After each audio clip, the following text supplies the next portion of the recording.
Hi, my name's Phil. I like talking about politics, and in this video I'd like to discuss a few features of the Reform UK conference this weekend, which raised what might be some tricky questions for the party over the next few years.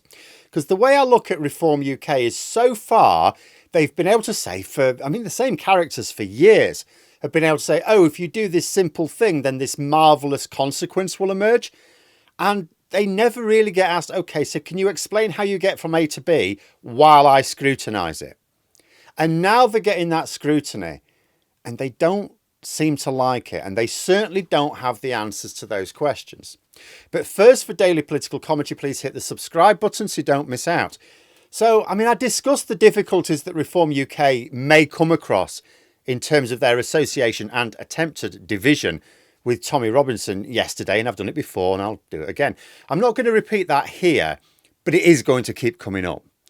But there were several other things which have cropped up this weekend, potential banana skins for Reform UK, which they did not handle at all well. See, it's not a big deal for them now, but the more they grow, the more journalists are going to ask these questions. The first concerns James McMurdock. This is the Reform UK MP who won his seat for a very narrow margin. I think there was a recount. It may well turn out that Reform would have been better off had he not won at all.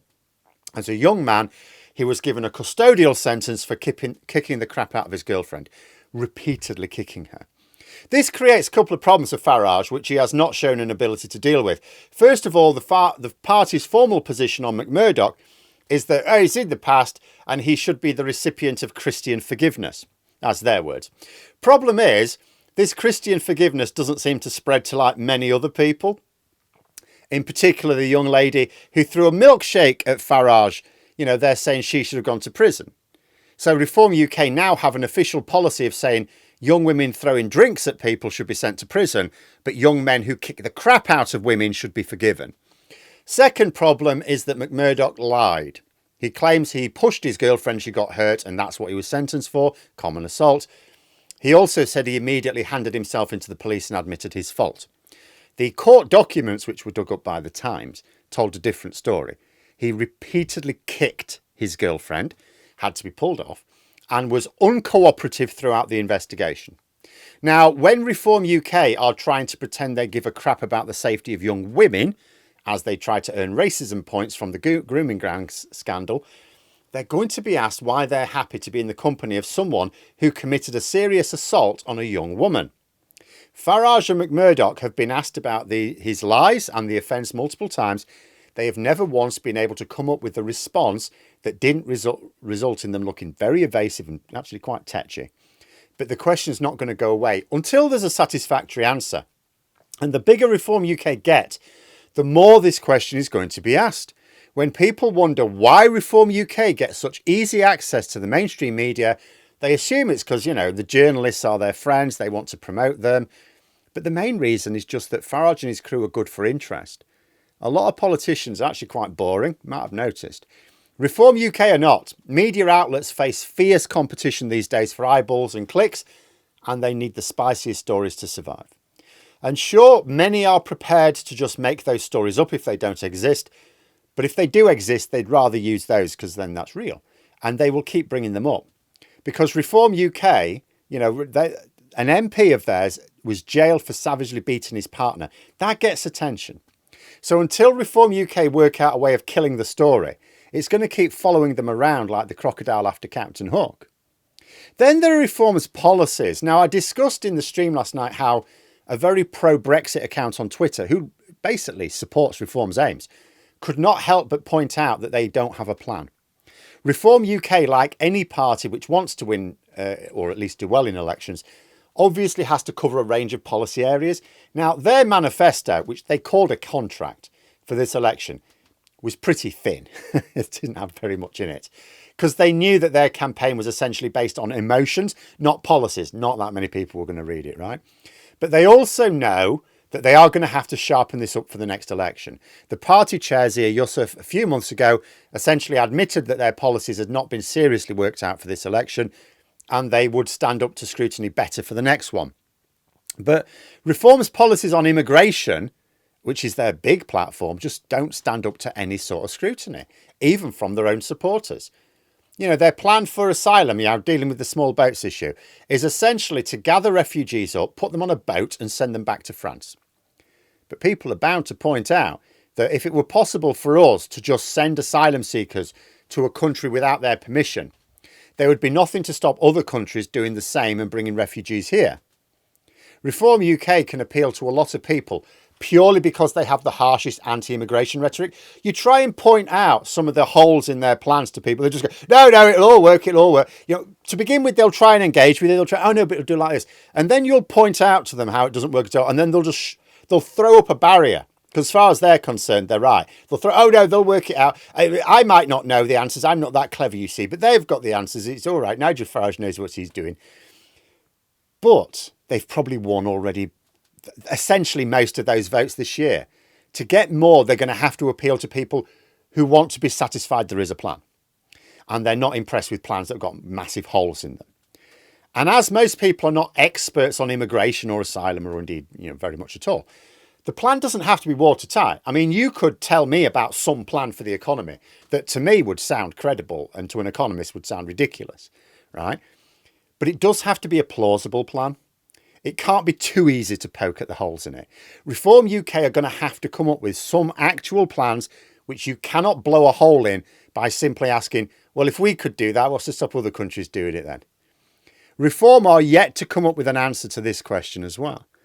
But they're also struggling to conduct themselves with the media in general. For years, Farage and Tice and others got away with media interviews where there was no serious scrutiny of their aims or actions. They just get to speak. They just got to say whatever they wanted. Absolutely zero scrutiny. And this was because, as I said, they were invited on because they're good for clicks. They weren't being interviewed as policy influencers, which was mad because they had a huge influence on policy via Brexit. But nonetheless, they were brought on as the cabaret. They were the entertainment. But now they're being asked questions as politicians who claim they are intending to form a government in the next few years. And they don't like the questions they've been getting recently. Nigel Farage and Richard Tice have both shown their inability to cope with pressure in interviews. Just today, Richard Tice was being asked whether the pro-Tommy Robinson hecklers at the conference yesterday had been identified and expelled. Tice responded, "No one is interested in your juvenile question." It's like, no. There are times when more serious politicians get very unserious questions. I've sometimes thought, politicians in a situation like that probably should have gone on the attack with their response.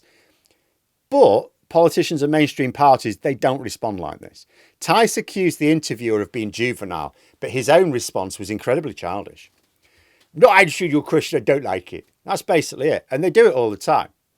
Now what should happen in these situations is the interviewer should say, oh, I'm sorry, I thought you were on here to answer my questions. Okay, no problem. We'll just move on to the next segment. Cut them off. Done. Finished. Reform UK are the most desperate for airtime and column inches. Nobody would know who they were if it weren't for the free patronage by our mainstream media. They're not like a party that's built themselves up or an organisation that's slowly built up and attracted grassroots supports and onwards and upwards. No. All of their fame or infamy has come from free airtime. All of the political parties, they've got their own messaging systems. They're crap. They're not fit for the modern age, but they exist. Reform UK built their appeal purely 100% on free coverage in the media. If the media adopted a line of not interviewing them if they won't answer the questions, Tice and Farage would soon change their tune. Reform need the media more than the media needs them. The problem is that, as with Brexit, people have got the situation the wrong way round. But nonetheless, time and again, the key figures in Reform show that they simply don't know how to handle difficult questions. And the more they're talked about as a major force in politics, which is what they want, the more they're going to be asked difficult questions. I mean, that question that Tice was asked, that was easy. That was really simple. All he had to do is say, "No, we're a party of free speech. We don't expel people for things like that." That's all he had to say, because I bet you they haven't been expelled. That's all they had to say. He could remind people, I suppose, that it is, if these happen to be party members, there are rules for the Reform Party membership that they're not allowed to have links with certain groups. And if it's found they have links with certain groups, then they can be expelled for that. But they could have just said, "No, we're a free speech party. Why would we do that?" Easy. Absolutely easy to do that. Simple question. But he took it, any question that is like, looks like scrutiny, he throws up the wall. He gets defensive. Same with Farage. They don't like it. Even when it's easy to answer, even when it's really easy to answer, they just naturally throw a tantrum. And these questions are not just going to get more difficult as their polling presence grows, although they will. You know, I think they've probably got another year of a free platform. Then they're going to have to start existing in an environment where Labour's policies start to be noticed. Like at the moment, the Conservatives, Reform UK, whoever you like, can say, oh, these plans of Labour's are not going to work, not going to work, not going to work.